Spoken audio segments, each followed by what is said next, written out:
Το βιβλίο των αριθμών είναι το τέταρτο βιβλίο της Παλαιάς Διαθήκης και συνεχίζει την πορεία του λαού του Θεού μετά το Λεβιτικό.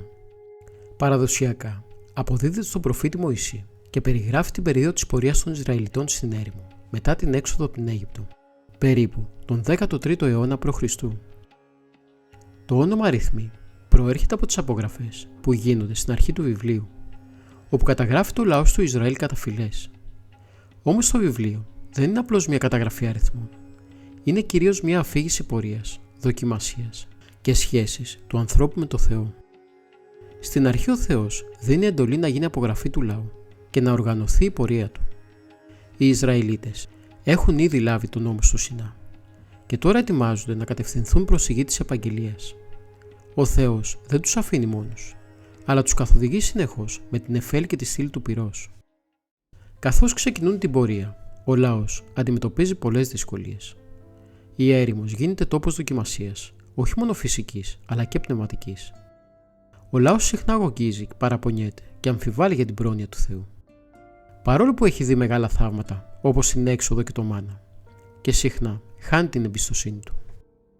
Ένα από τα κεντρικά θέματα του βιβλίου είναι η απιστία και η έλλειψη εμπιστοσύνης. Σε ένα χαρακτηριστικό γεγονός, όταν οι Ισραηλίτες φτάνουν κοντά στη γη της επαγγελίας, στέλνονται 12 κατάσκοποι. Οι 10 από αυτούς επιστρέφουν με φόβο και αποθαρρύνουν το λαό, λέγοντας ότι η γη είναι αδύνατο να κατακτηθεί. Μόνο 2, ο Ιησούς του Ναβί και ο Χάλευ, δείχνουν πίστη στο Θεό.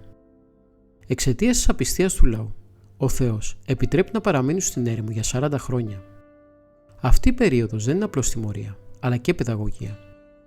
Ο Θεός καθαρίζει και προετοιμάζει το λαό του για να μπορέσει να εισέλθει στη γη της επαγγελίας. Κατά τη διάρκεια της πορείας συμβαίνουν πολλές δοκιμασίες και επαναστάσεις. Ο λαός συχνά στρέφεται εναντίον του Μωυσή και του Ααρών, αμφισβητώντας την ηγεσία τους. Όμως ο Θεός συνεχίζει να δείχνει υπομονή, έλεος και πρόνοια. Τους στρέφει με μάνα, τους δίνει νερό από το βράχο και τους προστατεύει από τους εχθρούς. Σημαντικό γεγονός είναι και το ραβδί του Ααρών, που βλασταίνει, δείχνοντας ότι η ιερατική τάξη έχει θεία επιλογή και όχι ανθρώπινη προέλευση. Επίσης, ο Μωυσής, σε μια στιγμή απογοήτευσης, δεν υπακούει πλήρως στο Θεό, και αυτό του κοστίζει την είσοδο στη γη της επαγγελίας. Ένα ακόμη σημαντικό σημείο είναι το περιστατικό με τον Βαλάαμ, ένα προφήτη που καλείται να καταραστεί τον Ισραήλ, αλλά τελικά ευλογεί το λαό, δείχνοντας ότι κανείς δεν μπορεί να αντισταθεί στο θέλημα του Θεού. Στο τέλος του βιβλίου ο λαός βρίσκεται στις πεδιάδες του Μωάβ, έτοιμος να εισέλθει στη γη της επαγγελίας. Μία νέα γενιά έχει αναδυθεί, πιο έτοιμη να εμπιστευτεί το Θεό και να συνεχίσει την πορεία.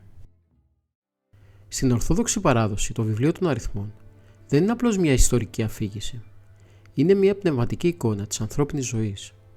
Ο άνθρωπος βρίσκεται σε μια έρημο δοκιμασιών, ανάμεσα στην αδυναμία και στην ελπίδα. Ο Θεός όμως δεν εγκαταλείπει ποτέ το λαό του, αλλά τον καθοδηγεί προς τη σωτηρία. Η πορεία στην έρημο συμβολίζει την πνευματική πορεία κάθε ανθρώπου.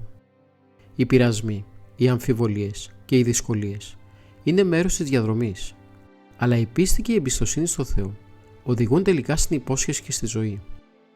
Έτσι οι αριθμοί μας διδάσκουν ότι η σχέση με το Θεό είναι μια συνεχής πορεία εμπιστοσύνης, υπομονής και ελπίδας, μέχρι την τελική είσοδο στη γη της επαγγελίας, που στην Ορθόδοξη πίστη συμβολίζει τη Βασιλεία του Θεού.